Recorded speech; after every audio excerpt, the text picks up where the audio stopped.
મોડાસા શહેરમાં વરસાદી વાતાવરણ 10 દિવસના વિરામ બાદ ફરી વરસાદની એન્ટ્રી। મોડાસાના માલપુર રોડ, 4 રસ્તા, પેલેટ ચોકડી વિસ્તારમાં વરસાદ વરસતા વાતાવરણમાં ઠંડક પ્રસરી છે। લોકોને બફારાથી રાહત મળી છે, ગરમીથી મુક્તિ મળી છે। 10 દિવસના વિરામ બાદ ફરી એક વખત મેઘરાજા આવ્યા છે। કેટલાક વિસ્તારોમાં ઝરમર વરસાદ વરસ્યો, ક્યાંક ધીમી ધારે વરસાદ ખાબક્યો છે। મોડાસાના માલપુર રોડ, 4 રસ્તા પાસે વરસાદ વરસ્યો છે। અનેક વિસ્તારો પ્રભાવિત જોવા મળી રહ્યા છે।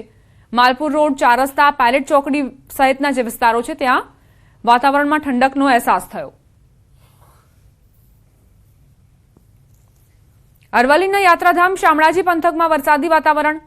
વહેલી સવારથી ઝરમર વરસાદ ખાબક્યો। ખોડંબા, ખેરંચા, ભવાનપુર સહિતના વિસ્તારોમાં વરસાદ વરસતા વાતાવરણમાં ઠંડક પ્રસરી। उन्होंने बहुत स्पष्ट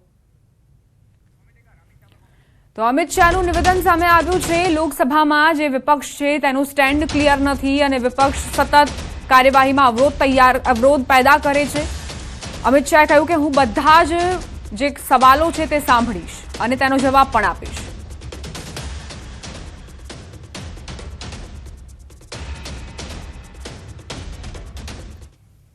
सबसे पहले तो लापता, भाग गए, भगोड़े, इस प्रकार की भाषा भारत की सार्वजनिक जीवन में और संसदीय जीवन में अभी अभी सुनाई पड़ती है।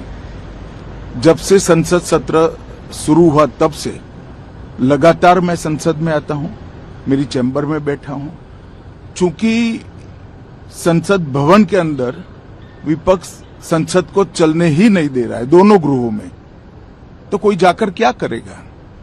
जहां तक चर्चा का सवाल है, सरकार की ओर से किरण रिजिजू जी ने, जो हमारे पार्लियामेंट्री अफेयर्स मिनिस्टर है, उन्होंने बहुत स्पष्ट कर दिया कि जो नीट आंदोलन के छात्र प्रदर्शन पर सभी प्रकार की चर्चा करने के लिए सरकार तैयार है और चर्चा के लिए समय सुनिश्चित किया जाए और विपक्ष तैयार हो जाए। पहले तो ये यही मांग कर रहे थे, हमने हाँ बोल दिया। मेरी ओर से भी मैंने कह दिया है कि मैं किसी भी सवाल का जवाब देने के लिए संसद में तैयार हूं, मगर वो चर्चा ही नहीं होने देना चाहते। अब जनता तय करे कौन भाग रहा है।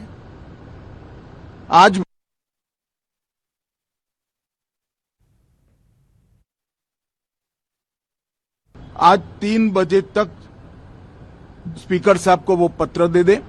3 बजे से लेकर कल 3 बजे तक सभी प्रकार की चर्चा के लिए हम तैयार हैं। मैं सदन में ही बैठूंगा, सबको सुनूंगा और सब चीजों का जवाब दूंगा। सरकार के पास छुपाने के लिए कुछ नहीं है। वो भी चर्चा करूंगा कि आपने क्यों चर्चा नहीं चाहिए। भारतीय जनता पार्टी की मोदी जी के नेतृत्व में सरकार, एनडीए की मोदी जी के नेतृत्व में सरकार हर चीज पर चर्चा के लिए तैयार है। संसद वो चलने दे बस।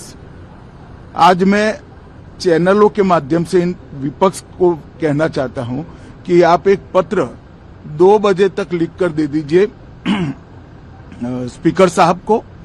3 बजे से चर्चा चालू कर देंगे और कल 3 बजे मैं जवाब दे दूंगा सारी चीजों का। संसद में चर्चा करने के नियम बने हैं, तरीके बने हैं। अब मुझे कोई कहता है कि आप एक स्टेटमेंट दे दो। इतने गंभीर मसले पर इस तरह से चर्चा नहीं हो सकती है।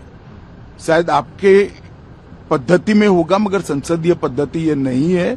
संसद में एट लेंथ चर्चा होती है। आज 3 बजे से देर रात तक, जब तक वो बैठे, और कल दोपहर 3 बजे तक हम तो क्वेश्चन आवर भी सस्पेंड करने के लिए तैयार है, अगर स्पीकर साहब अनुमति देते हैं तो। कल 3 बजे तक मैं चर्चा के लिए तैयार हूं। मैं खुद बैठूंगा, हर चीज लिखूंगा और हर चीज का जवाब दूंगा, जिससे देश की जनता के सामने सारी चीजें स्पष्ट हो जाए, दूध का दूध और पानी का पानी हो जाए। अब विपक्ष ने तय करना है कि उनको चर्चा करनी है या हंगामा करना है। હરિયાળી અમાસ નિમિત્તે શામળિયાને વિશેષ શણગાર। કાળિયા ઠાકોરને લીલા રંગના વસ્ત્રો ધરાવાયા। નિજ મંદિરને આંબાના પાનથી અને તોરણોથી સજાવાયું। અનેક ભક્તોએ ભગવાન શામળિયાના દર્શન કરીને ધન્યતા અનુભવી। શામળાજીથી આ તસવીરો સામે આવી છે। અમાસ નિમિત્તે શામળિયાને વિશેષ શણગાર કરવામાં આવ્યો છે। નિજ મંદિરને આંબાના પાનથી અને તોરણોથી સજાવવામાં આવ્યું છે। બીજી તરફ કાંડિયા ઠાકોરના વસ્ત્રો જુઓ, જે લીલા રંગના વસ્ત્રો ધરાવવામાં આવ્યા છે. ગ્રીન કલરની આ થીમ પર વિશેષ વસ્ત્રો તૈયાર કરવામાં આવ્યા છે. આ મંત્રમુગ્ધ કરી દે તેવા ભગવાનના દર્શન કરીને અને લોકો ધન્યતા અનુભવી રહ્યા છે, અભિભૂત થઈ રહ્યા છે. વિશેષ લાઇટિંગથી પણ શણગાર કરવામાં આવ્યો છે. પાનથી અને તોરણથી પણ નિજ મંદિરને સજાવવામાં આવ્યું છે. તાપી જિલ્લામાં વરસાદી વાતાવરણ. નિઝર અને કુકરમુંડા તાલુકામાં ધોધમાર વરસાદ ખાબક્યો છે. અનેક જગ્યાએ રસ્તાઓ પર તેમજ ખેતરોમાં પાણી ભરાયા. ખેતરોમાં પાણી ફરી વળતા કપાસના પાકને નુકસાન જવાની ખેડૂતોએ ભીતિ વ્યક્ત કરી છે.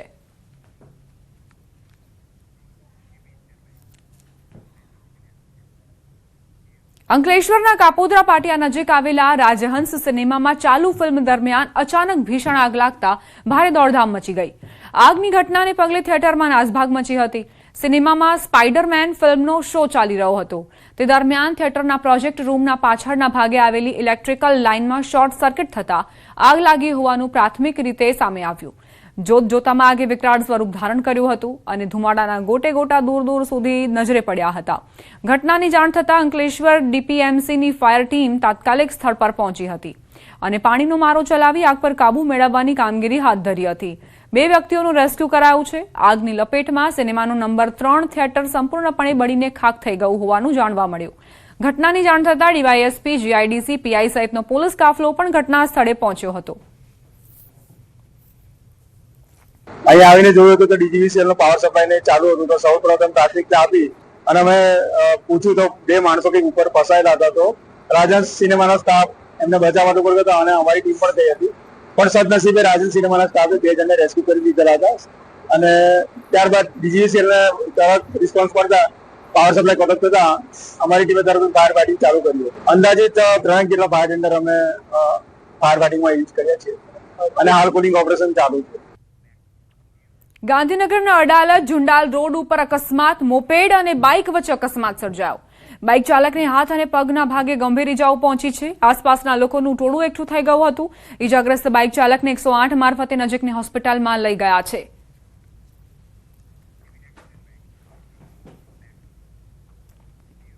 સુરત લસકાણામાં બાંધકામ સાઇટ પરથી 2.76 લાખના એલ્યુમિનિયમ ફરમાની ચોરીને અંજામ અપાયો. લસકાણા પોલીસ સ્ટેશનમાં ચોરીનો ગુનો નોંધાયો છે. વાલક પાટિયા નજીક નવી બનતી ઇડન ઓર્નેટ બાંધકામ સાઇટને તસ્કરોએ નિશાન બનાવી. રાત્રિના સમયે અજાણ્યા શખ્સો એલ્યુમિનિયમના 53 ફરમા ચોરી કરીને ફરાર થઈ ગયા. ચોરાયેલા ફરમાનું કુલ ક્ષેત્રફળ 55.23 ચોરસ મીટર છે.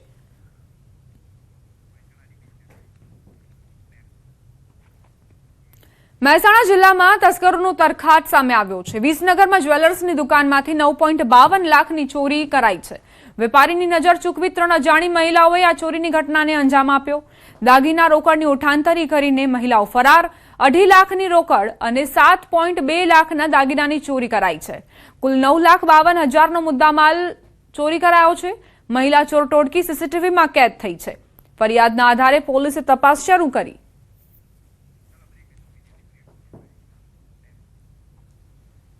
રોકાઈશું એક બ્રેક માટે. આપ જોતા રહો ન્યૂઝ 18 ગુજરાતી.